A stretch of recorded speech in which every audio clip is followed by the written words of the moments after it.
Hello everyone, welcome back and you are watching Technical World. Today in this video I'm going to show you how to enable or disable Do Not Disturb mode for individual contact in iPhone and iPad without installing any software. So without wasting any time, let's dive into the video. The first method is we have to choose the contact and tap on it. Now scroll and enable hide alert and tap done. Now move to the second method.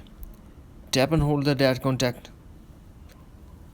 Here you can see the second option, show alert or hide alert.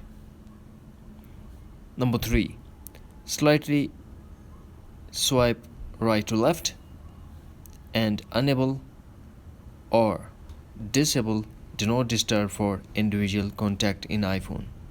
That's it. Hopefully friends, you found this video helpful, so please don't forget to subscribe, like and share with your friends and family. Thanks for watching. Take care. Bye bye.